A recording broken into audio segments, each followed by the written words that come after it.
Hello friends, आज मैं आपको रोमांस ये 2006 की एक Korean romance drama movie explain करने वाला हूँ। एक बहुत ही ब्यूटीफुल और हार्ट ब्रेकिंग लव स्टोरी है, तो अंत तक बने रहिए। एक्सप्लेनेशन स्टार्ट करने से पहले मेरी आप सबसे रिक्वेस्ट है, प्लीज़ अगर आपको वीडियो अच्छा लगता है तो लाइक और कमेंट ज़रूर कर दीजिएगा। बिना किसी देरी के एक्सप्लेनेशन करना स्टार्ट करते हैं। मूवी स्टार्ट होती है और हमारा मेन कैरेक्टर जिसका नाम है ह्यून, इसे हम देखते हैं। ह्यून एक पुलिस ऑफिसर है। इस सीन में हम देख सकते हैं कि गैंगस्टर के फ्यूनरल पर वो आया हुआ है। वहाँ और भी गैंगस्टर्स है, तो उनके साथ उसकी लड़ाई हो जाती है। लड़ाई कर कर जब वो वापस आता है तो वहाँ बहुत सारे पुलिस आए हुए हैं। उसके सुपीरियर्स उसे कहते हैं कि तुमने जो किया है वो बहुत ही गलत था। गैंगस्टर इन्फ्लुएंशियल था, तो इसी वजह से उसने ह्यून का ट्रांसफर करवा दिया है। ह्यून चिढ़ जाता है क्योंकि उसे लगता है कि उसने जो भी किया वो सब सही था। जो करप्शन चल रहा है इसके बारे में उसे सब कुछ पता है। उसे कंट्रोल करने के लिए दूसरे पुलिस आए हुए हैं, उन्हें भी वो मारता है। अभी अभी हमने जो सीन देखा यह बहुत सालों पुराना था। इसके बाद बहुत सारा टाइम गुजर चुका है। ह्यून के साथ क्या क्या हुआ है यह भी हमें आगे पता चलेगा। इसके बाद नेक्स्ट सीन में हम देखते हैं कि किम अपने फियांसे के साथ अपनी वेडिंग शॉपिंग के लिए आई हुई है। उसने एक ब्यूटीफुल ब्राइडल ड्रेस पहना हुआ है। वो खिड़की से बाहर देख रही थी और उसे ह्यून ट्रैफिक में दिखा। ह्यून अभी भी किसी से लड़कर आया था, तो उसका चेहरा बिगड़ा हुआ है। इसी तरह से पहली बार एक दूसरे को देखते हैं। नेक्स्ट सीन में पुलिस स्टेशन में ह्यून के पास उसके फ्रेंड्स आते हैं। उसे कहते हैं कि हमारा एक नया बॉस आया है, उस बॉस से मिलने के लिए ह्यून को जाना पड़ेगा। जब ह्यून इस बॉस को देखता है तो हम देख सकते हैं कि ये वही बॉस है जो ह्यून के पास्ट में था। ह्यून ने इसे करप्ट बोला था और इसे मारा भी था। इन दोनों में बहुत बड़ी दुश्मनी है। बॉस जब ह्यून की फाइल देखता है तो कहता है कि तुमने तो अपनी पूरी लाइफ खराब कर दी है। तुम खुद करप्ट बन गए, तुम्हारे वाइफ ने भी तुम्हें छोड़ दिया, एक अल्कोहलिक हो। तुम मुझे घटिया आदमी समझते थे, अब देखो तुम्हारा क्या हुआ है। ह्यून इस मीटिंग से अपसेट होकर अपने फ्रेंड्स के साथ ड्रिंक करने के लिए बाहर जाता है। ड्रंक होकर घर आता है। हर रोज इसी तरीके से वो ड्रंक होता रहता है। नेक्स्ट सीन में हम देखते हैं कि एक फैक्ट्री वर्कर कुछ लोगों को चाकू दिखा रहा था। ह्यून वहां पहुंचा और उसे चाकू उसने ले लिया। इस वर्कर को ह्यून जानता है, उसे पता है कि ये ड्रग्स करता है। उसके लॉकर में चेक करने के बाद उसे बहुत सारे ड्रग्स मिल भी जाते हैं। ये वर्कर उसे कहता है कि ये ड्रग्स तुम ले लो और इसे बेच दो, तुम्हारी लाइफ वैसे भी बर्बाद हो चुकी है। ह्यून हमेशा इस वर्कर को समझाता रहता था, कुछ भी वो गलत करे तो उसे समझाकर उसे छोड़ देता था। इस बार ये वर्कर ह्यून को कहता है कि तुम कुछ भी मुझे एडवाइस नहीं दे सकते, तुम्हारी लाइफ भी मुझसे ज्यादा बर्बाद है। इस सीन से, इनके डायलॉग से हमें पता चलता है कि ह्यून प्रीवियस में एक बहुत ही अच्छा आदमी था, एम्पैथेटिक और सबकी केयर करता था। उसकी वाइफ और बेटा था जिनसे वो बहुत प्यार करता था। रात में हम देखते हैं किम अपने फियांसे जॉन के साथ पुलिस स्टेशन में है। जॉन किम को पब्लिक में मार रहा था। एक पुलिस ऑफिसर ने उसे देख लिया और अरेस्ट कर ले आया है। जॉन पुलिस स्टेशन में थोड़ा सा भी डर नहीं रहा। वो कुछ कॉल्स लगाता है और उसे पुलिस को जाने देना पड़ता है। जिस पुलिस ने जॉन को अरेस्ट किया था वो अपने बॉस से कहता है कि ऐसे कैसे हम इसे जाने दे सकते हैं, पर जॉन को ऊपर से सपोर्ट है, इसीलिए उसे जाने देना पड़ता है। ये जो सब हो रहा था ये सब ह्यून देख रहा था। पार्किंग में जब जॉन गाड़ी निकालता है तो किम उसके साथ नहीं जाना चाहते। उसके पास आता है और उसे जबरदस्ती करता है। कहता है कि मेरी ऑर्डर तुम ना सुनो, ये मुझे जरा भी अच्छा नहीं लगता। किम कहती है मेरी सिस्टर से उसकी डाउरी के बारे में मुझे बात करनी है। जॉन किम को कहता है तुम्हें इसके बारे में ज्यादा वरी करने की जरूरत नहीं है। इसके बाद वो वहां से चला जाता है। इस सीन से हमें पता चलता है कि किम की सिस्टर को जॉन उसकी डाउरी में पैसे देने के लिए हेल्प कर सकता है, इसीलिए सिर्फ इसीलिए किम उसके साथ है। एक अब्यूसिव रिलेशनशिप है और किम इससे खुश नहीं है। वो रास्ते से चल रही थी और उसके दिमाग में आया कि उसे सुसाइड कर लेनी चाहिए, इस लाइफ से तो सुसाइड अच्छी है। वो एक ट्रक के सामने आने ही वाली थी, तभी ह्यून ने उसे बचा लिया। ह्यून ने सब कुछ देखा था, इसीलिए उसके पीछे ही वो था। ह्यून उसे पुलिस स्टेशन लेकर आता है, उसकी मलहम पट्टी वगैरह करता है। घर जाते वक्त ह्यून किम से कहता है कि अगर तुम्हारा रोने का मन हो तो रो डालो, तुम्हारी फीलिंग्स को ऐसे मत दबाओ। नेक्स्ट डे हम देखते हैं जॉन किम के साथ अपनी एक फैमिली फोटो ले रहा होता है। यहाँ पर किम सही से स्माइल नहीं करे तो इससे जॉन नाराज हो जाता है। वो एक पब्लिक इवेंट में किम के साथ जाने वाला था, पर वो किम को कहता है कि तुम लोगों के साथ नेचुरल नहीं रहती। उसे वो घर ही छोड़ जाता है। किम फिर पार्क में घूमने के लिए आती है। इसी पार्क में ह्यून भी है। पेड़ के नीचे अपनी वाइफ को उसने कॉल लगाया है। आज उसके बेटे का बर्थडे है और उससे वो थोड़ी सी बात करना चाहता है, पर उसकी वाइफ उसे नहीं करने देती। उसके बेटे के लिए स्टफ लायन भी उसने बाय किया था, उसे देना चाहता था। वो गिड़गिड़ाता है पर फिर भी उसकी वाइफ मना कर देती है। वो फूट फूट कर रो रहा था और ये सब किम ने देख लिया। रात में हम देखते हैं कि फिर से जॉन किम के पास आता है। वो किम को समझाता है और कहता है कि अब तक मैं पॉलिटिशियन नहीं बना हूँ। एक बार मेरे हाथ में पावर आ जाए तो तुम्हें जैसी मर्जी होगी वैसा तुम रह सकती हो। तुम्हें अगर नहीं लगता कि आज तुम्हें स्माइल करना चाहिए तो मत करना। लोग तुमसे डरेंगे और सब तुम्हारा एक्सेप्ट करेंगे। नेक्स्ट डे पुलिस स्टेशन में बॉस ने सब लोगों की मीटिंग बुलवाई है। उन्हें एक क्रिमिनल को पकड़ना था पर वो पकड़ नहीं पाए। इन सब को बहुत डांटता है। ह्यून को भी वो पर्सनली अटैक कर कर बोलता है। ह्यून का एक अच्छा फ्रेंड है जिसका नाम है एडी। एडी ह्यून को समझाता है कि उस पर थोड़ा भी ध्यान मत देना।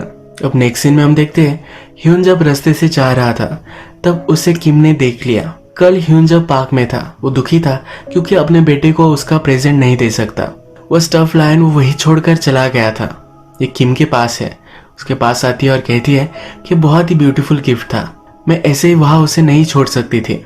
वो गिफ्ट वो ह्यून को वापस कर देती है। ये कहकर वहां से वो जा रही थी तभी ह्यून उसे रोक लेता है। ये बातें करते हैं और इसके बाद डिनर के लिए एक जगह पर आते हैं। इस जगह का डिनर ह्यून को बहुत पसंद आता है। वो फास्टली खा रहा होता है। उसे फिर रियलाइज होता है और किम को कहता है कि सॉरी मैं जरा फास्ट खा रहा हूँ। किम कहती है अच्छा फूड डायरेक्टली हार्ट तक जाता है। ह्यून ये सही से समझ नहीं पाता और थोड़ा सा हंसता है।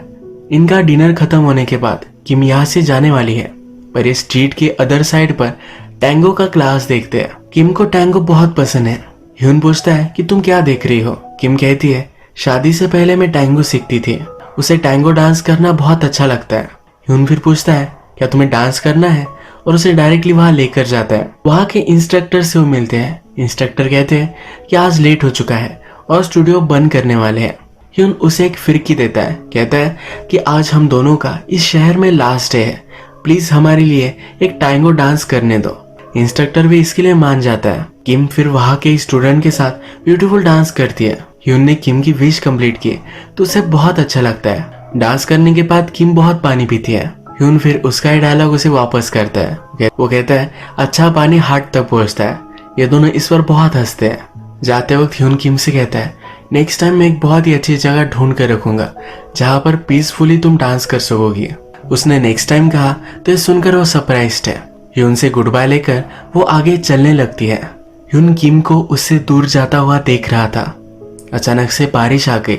वो भागते भागते उसके पास गया, उसे उसने गले लगा लिया। इसके बाद ये दोनों इंटीमेट हो जाते हैं। इसके बाद नेक्स्ट सीन में हम देखते हैं किम घर आ चुकी है। उसकी मदर उससे मिलने के लिए आती है। किम अपने कपड़े चेंज कर रही थी तब उसके बॉडी पर मदर ने बहुत सारे निशान देखे पर वो कुछ भी नहीं बोली। जॉन किम को बहुत मारता है पर इन सब को सपोर्ट करता है, इसीलिए मदर ने उसे इग्नोर कर दिया। किम ने ह्यून को कहा था कि तुम एक अच्छा आदमी हो, तुम्हें स्माइल करते रहना है, तुम्हें स्माइल करता है मुझे रिमेम्बर करना है। ये सब चीजें ह्यून याद कर रहा था। ह्यून जब अपने फ्रेंड एडी के साथ लंच करता है तो उसका फ्रेंड भी उसे समझाता है, कहता है कि अपनी लाइफ तुम अब सही करो, जरा एक राइट ट्रैक पर आ जाओ। बॉस ह्यून को हेट करता है, उसी वजह से बाकी लोगों को भी तकलीफ हो रही है। ह्यून से उसका एक कलीग बात करता है, कहता है कि तुम्हारा ट्रांसफर हम करवा सकते हैं, अगर तुम यहाँ से चले जाओगे तो सबके लिए सही होगा। ह्यून भी इस पर थोड़ा सा सोचता है। किम जॉन के साथ खुश नहीं है, उसे बचाना चाहता है। वो पूछता है कि क्या नए एरिया में उसे अच्छे से अर्निंग होगी। एक दिन इन्फ्लुएंशियल लोगों का एक बड़ा सा इवेंट होने वाला था। वहाँ पर सिक्योरिटी के लिए सब पुलिस को ड्यूटी दी गई थी। यहाँ पर ह्यून भी था। थोड़ी देर में जॉन और किम ये दोनों वहाँ पहुंचे।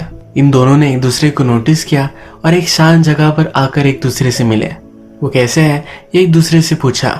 थोड़ी देर में वहाँ कोई आ गया तो किम वहाँ से भाग गए। ये दोनों एक दूसरे के साथ थे। ये ह्यून के बॉस ने देख लिया। सब बात उसने जॉन को बता दी। जॉन इस इवेंट में बिजी था तो किम वहां से भाग के उसके ओल्ड हाउस में मिलती है। वो कहती है कि मैंने तुम्हें बहुत मिस किया। इस घर में उसकी बहुत सारी यादें हैं। उसके फादर कारपेंटर थे तब उनका बहुत सारा वर्क इसमें है। ह्यून फिर किम को उसके घर लेकर आता है। किम घर में देखती है तब ह्यून को बेस्ट शूटिंग के लिए एक अवार्ड भी मिला था। ये वो देखना चाहती है तो ह्यून उसे शूटिंग के लिए लेकर आता है। वो बहुत ही स्किलफुल है। वो फिर किम के हाथ में गन देता है, कहता है कि तुम भी ट्राई करो। ट्रिगर पुल करते हुए सब कुछ तुम्हारे इमोशंस तुम बाहर निकालो। ट्रिगर पुल करते वक्त किम बहुत रोती है।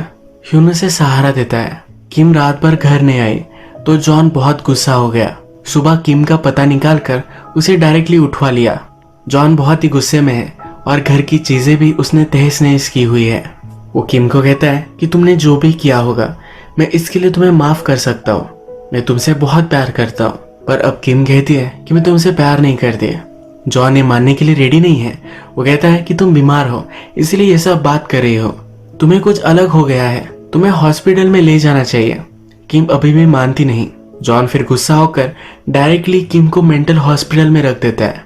किम को शॉक देखकर उसकी मेमोरी वो इरेज करने वाला है। ह्यून के घर पर उसके बॉस आते हैं, उसे वो बहुत मारते हैं। हमने मूवी के फर्स्ट में देखा था कि एक वर्कर से ह्यून ने ड्रग्स लिए थे। उसी वर्कर से इंफॉर्मेशन निकालकर वो ड्रग्स ह्यून के घर में बॉस ने ढूंढ लिए हैं। उस पर स्ट्रिक्ट एक्शन लेकर उसे जेल में डाल सकते हैं, पर वो ये नहीं करते।